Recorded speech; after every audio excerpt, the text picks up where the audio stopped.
Alhamdulillahirabbil alamin.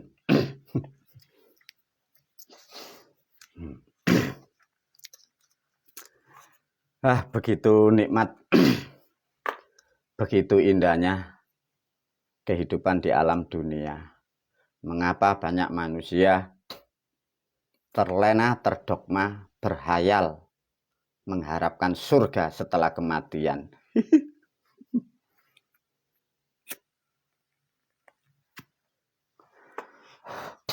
Ayo para murid, para santri, dan para pemirsa, dilanjut dari volume 4 masuk ke volume kelima.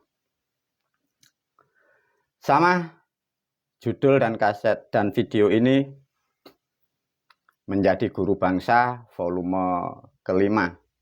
Semoga video ini mampu mencerahkan kalian semua. Semua ini ada rangkaian dan rentetannya. Melalui video ini juga guru menyampaikan pada pemirsa apa yang sudah aku rangkai di video. Semua itu sudah dirancang dan aku ciptakan mempersiapkan bangsa dan negara kalian, ya. Semua video itu sudah aku rancang sejak dulu karena guru tahu bahwa negara kita memang seperti ini. Negara kita sudah tumbang.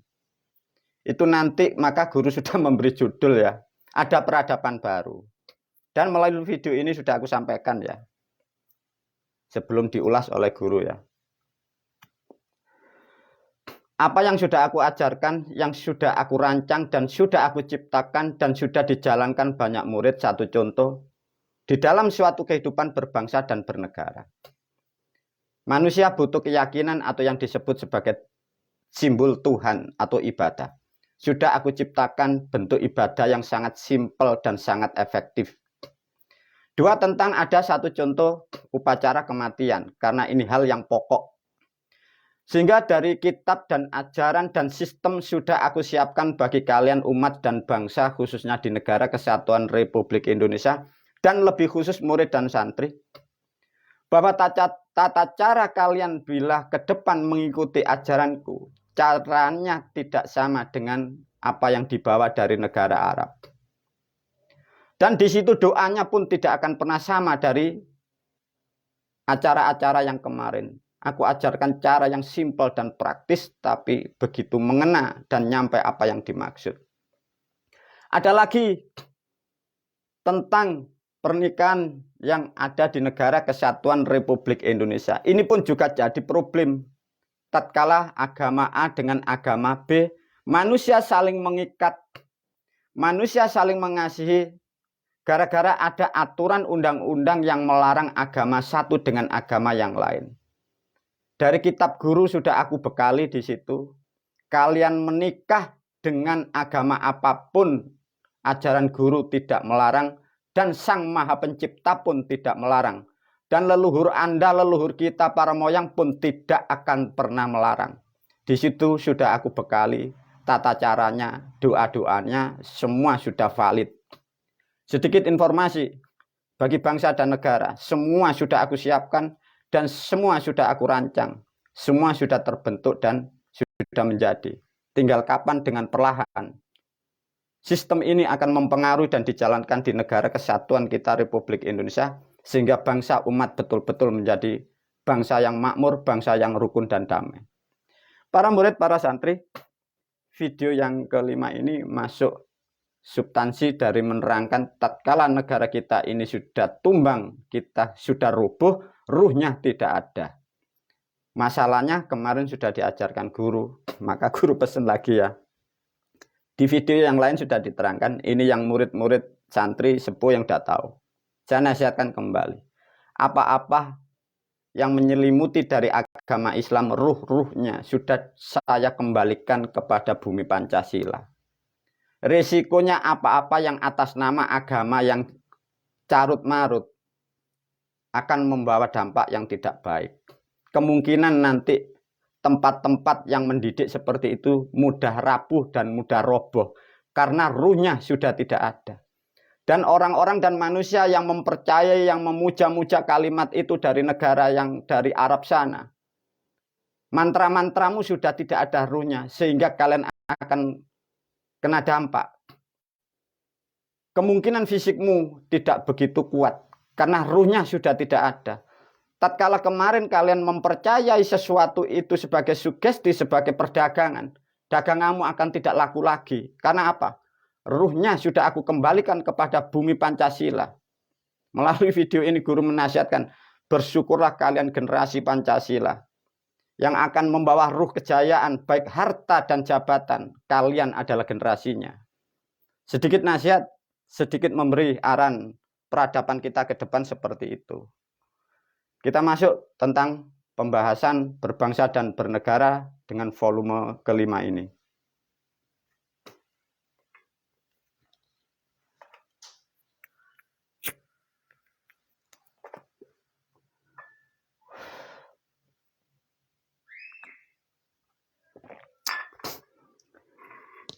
Bismillah. Semoga tetap siapapun dan apapun yang menyelimuti di depan, di kanan dan di belakang guru, semoga memberikan ridho, memberikan kemudahan dari gambar yang ada di depan guru ini. Sehingga semoga bermanfaat bagi para pemirsa. Saya guru pun tidak tahu tadi blur atau tidak, semoga diberi kelancaran. Kembali lagi kepada siapapun yang menutup tabir di depan guru, guru minta tolong dimudahkan gambar yang aku sampaikan kepada murid santri dan para pemirsa. Semoga gambar dengan jelas membawa manfaat kepada bangsa manusia. Ayo para pemirsa masuk kepada substansi juga yang pokok ya. Sesuai dengan judul berbangsa dan bernegara, namun untuk lembaran ini guru sudah memberi judul yang berbeda. Di sini judulnya sudah membangun bangsa. Yang dimaksud membangun bangsa, guru mempersiapkan Indonesia baru setelah masuk ke tahun 2024 Masehi. Ini sesuatu hal yang baru para pemirsa ya.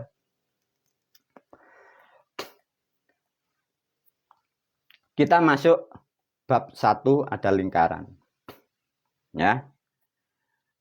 Apapun yang sudah aku tulis di sini ini terangkai dari ilmu guru yang sudah disampaikan di video yang lain, yang sudah disampaikan dan ditulis di kitab-kitabnya yang sudah banyak dijalankan para murid dan santri.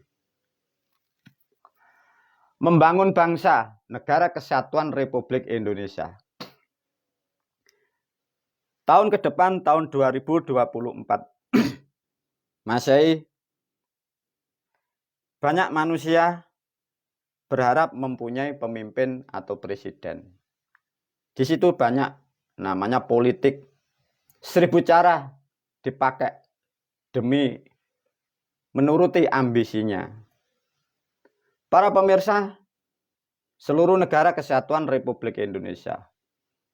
Kalau toh setelah acara Ramadan, setelah Lebaran, perilaku budaya kita akan masuk Pilpres. Untuk memilih presiden, untuk memilih pemimpin masa depan setelah pemilihan tahun 2024, presiden pun ingin membangun negaranya, siapapun yang terpilih. Diajarin oleh guru. Siapapun yang akan memimpin Negara Kesatuan Republik Indonesia, tolong diberi pertanyaan ini. Siapapun. Kalau toh siapapun yang ingin mencalonkan Presiden Republik Indonesia tahun 2004 Masehi, tolong diberi pertanyaan. Yang dibangun apanya? Ya. Siapapun yang mencalonkan beri pertanyaan itu. Kalau toh presiden yang terpilih ingin membangun Indonesia, yang dibangun itu apanya? Jangan-jangan pondasi yang sudah kuat malah dihancurkan. Jangan-jangan hal-hal yang substansi akan ditumbangkan. Tatkala di dalam keilmuan dari yang memimpin bangsamu ini tidak bisa menerangkan, peradaban kalian pun akan rusak, negaramu lebih parah. Tolong ini diberi pertanyaan kepada yang akan memimpin negaramu. Beri pertanyaan lagi, dimulai dari apanya? Artinya para pemirsa, khususnya rakyat dan umat seluruh Indonesia, pemirsa, saya ajak kalian lebih cerdas agar kalian tidak terjerumus memilih siapapun. Tatkala pemimpinmu dalam kebodohan dan kesesatan, keluarga kalian akan menjadikan hal yang sulit dalam mencapai kehidupan dan mencari kehidupan di bumi Pancasila. Ini harus mampu dijawab siapapun yang akan memimpin negara kalian di sini, ya. Yang dibangun apanya? Dimulai dari apanya? Dimulai dari mana? Bagaimana cara membangunnya? Kalau ini tidak mampu dijawab dengan tepat dan benar, sesungguhnya mereka adalah orang-orang tersesat dan orang-orang hanyalah sebagai orang pembual. Mereka hanya ingin mementingkan diri dan kelompoknya. Tatkala bagaimana caranya? Dengan apa Anda membangunnya? Ini loh. Sesuatu hal yang istimewa untuk membuka cakrawala berpikir, menguji kapasitas sebagai raja dan presiden. Kalau toh satu aja tidak mampu menerangkan dengan tepat dan benar, bagaimana di sini masih ada banyak pertanyaan. Lantas dari angka yang kedua, satu contoh, ada beberapa hal, beberapa calon. Seakan-akan dia mampu dan bisa membangun negara kesatuan Republik Indonesia. Beri lagi pertanyaan. Kalau toh Anda ingin membangun di negara kesatuan Republik Indonesia, negara Indonesia ini milik siapa? Tapi demikian juga bagi kalian, para pemirsa. Anda sudah di negara berapa tahun? Kita makan, kita berteduh, bahkan kita meninggal pun dikubur di bumi ini. Tahukah Anda, negaramu ini miliknya siapa?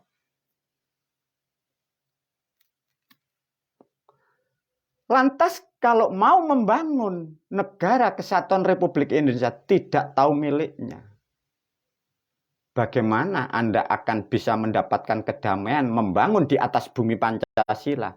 Wong kalian yang memiliki aja tidak tahu. Tatkala sudah tahu, maka sebagai pemimpin harus tahu pemiliknya. Kalau sudah tahu langkahnya apa? Dimulai kapan? Nah, itu juga pertanyaan lagi. Dari pertanyaan itu dikembangkan lagi oleh guru. Ada apa di bumi Pancasila? Bagaikan manusia membangun suatu negara, bila tidak tahu di bumi di tanah itu ada bom nuklir, ada granat, ada duri, ada lubang. Kalau itu tidak tahu, lantas Anda sewena-wena mendirikan bangunan di atas itu. Rusaklah bangunan itu, rusaklah penghuninya. Sedangkan kalian sudah tidak tahu akan sejarah leluhurmu, dan kalian sudah dibutakan atas nama agama. Kalian tidak tahu apa yang ada di bumi Pancasila sebelum Anda lahir, sebelum negara kita merdeka. Bila sudah tahu pondasi di negara kita, Anda pun harus dituntut mengetahui bentuknya bagaimana sebelum negara kesatuan Republik Indonesia itu ada. Dari 3 yang C, ketahuilah di dalam bumi Pancasila sebelum kemerdekaan isinya apa saja. Nah, hal-hal pertanyaan ini semoga seperti di era sekarang, adanya TikTok, adanya snack, adanya banyak media. Bisa video ini kalian upload sebagian. Untuk memberi pemahaman yang baru, seluruh dan segenap elemen bangsa dan negara. Semoga pikiran bangsa ini lebih cerdas dan lebih mengerti. Dan akan mampu mempersiapkan bangsa dan negaranya lebih maju. Lantas bagaimana kemarin guru mengikuti media? Kalau negara Indonesia ini tidak tahu miliknya siapa. Lantas ada negara lain, mendirikan pribumi akan membangun negara Indonesia. Manusia dari negara lain akan mendirikan, akan membangun bangsa Indonesia. Ini loh negara ini milik siapa? Sadar atau tidak kalian? Tapi satu ketetapan yang sudah ditetapkan sampai batas waktu tak pernah terbatas. Siapapun kalian bukan pribumi Pancasila, kalian akan membuat sewenang-wenang. Kalian akan dimusnahkan dari bumi Pancasila dengan generasi Anda. Maka aku melalui video ini menyampaikan, jangan sekali-kali mengusik bumi Pancasila. Aku sampaikan ya, para murid dan santri. Dari kesekian ini guru tidak menerangkan, tapi guru memberi satu gambaran. Tatkala membangun bangsa, dari pertanyaan ini sudah terurai dan semua aku jelaskan melalui dengan ilmu dan apa yang sudah aku siapkan di kitab dan di YouTube guru. Guru mewakili di sini ada simbol membangun bangsa berdasarkan konstitusi kita adalah Pancasila. Pancasila adalah simbolnya di situ Garuda Wisnu Kencana. Di situ ada simbol burung. Maka guru memberikan simbol adanya Bismillahirrahmanirrahim.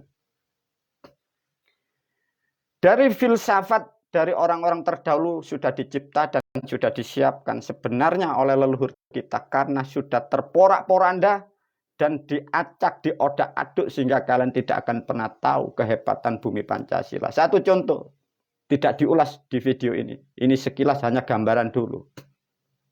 Bismillah sudah dirancang oleh leluhur kita. Di situ ada 20 huruf. Maka di sini diberilah guru Garuda Wisnu Kencana, disimbolkan Bismillahirrahmanirrahim. Mengapa guru memakai simbol Bismillahirrahmanirrahim? Sesungguhnya semua manusia yang di atas bumi Pancasila sebenarnya mereka hanya menginginkan kasih dan sayang, menginginkan kerukunan. Maka dari leluhur kita sudah dibekali hal yang sangat istimewa. Karena adanya politik sejak zaman kerajaan, sehingga rusaklah sesuatu hal yang istimewa itu. Bila dipahamkan nanti menjadi sistem dan aturan dan sebagai keilmuan yang menopang bumi Pancasila. Tatkala Bismillah sudah diberi simbol oleh leluhur kita diwariskan dari 20 huruf. Di dalam bumi Pancasila kita pun sudah dibekali oleh leluhur kita. Hono Coroko pun juga 20 huruf.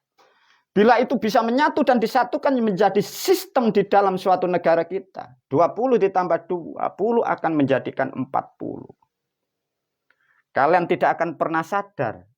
Dari nilai 40 itu bila dijabarkan, bila dikembangkan, bila digali. Sungguh berlian dan mutiara dunia. Tapi karena kalian sudah terdogma, bahwa yang menerangkan angka-angka kok kira itu klenik. Sesungguhnya itu adalah metrik yang mahakarya. Karena kembali lagi. Kalian didogma agama. Yang lebih parah lagi yang mendogma adalah guru-guru Anda sendiri. Itu juga sangat menjadikan problem. 20 ditambah 20 adanya 40. Tatkala ditulis angka. Di zaman sekarang dibaca 40. Orang-orang leluhur kita dulu, orang-orang dulu menyebutnya petang puluh. Beda bahasanya. Ada sesuatu sandi, ada suatu simbol kalian yang tidak paham. Maka ada tradisi atau keilmuan, satu contoh tentang nilai 40 hari. 40 hari yang terjadi di negara kita, khususnya di bumi Pancasila. Satu, menerangkan ritual atau kirim doa tentang orang kematian. Maka di situ ada 40 hari. Tapi jangan lupa, leluhur kita, ada manusia ingin menjadi manusia yang mumpuni, manusia yang kuat tubuhnya, proteksi daya tahan tubuhnya kuat. Maka dulu pernah dengar tidak diajarkan untuk berpuasa 40 hari. Artinya bisa diterangkan dua makna yang sangat pokok. 40 hari untuk proteksi tubuh sebagai rakyat dan warganya. Artinya kekebalan tubuh rakyatnya akan menjadi kuat. Bukan berarti jangan digambarkan. Selama ini manusia masyarakat menggambarkan dengan kekuatan kesaktian. Kalian hanya menggambarkan kebal pusaka, kebal gaman, kebal samurai. Sesungguhnya itu sesuatu hal yang tidak baik bagi bangsa manusia. Karena yang dimaksud kekebalan adalah kebal terutama dari kekuatan mental, kekuatan ekonomi, kekuatan bangsa. Tapi karena pemahaman yang sangat pendek, manusia hanya dipamerkan hanya kebal dari pusaka. Itulah sesuatu hal yang sangat nista sebenarnya, para murid, para santri. Coba guru keluar dari apa yang diterangkan di sini. Guru menyinggung budaya yang ada di luaran Negara Kesatuan Republik Indonesia dengan simbol angka 40. Ya.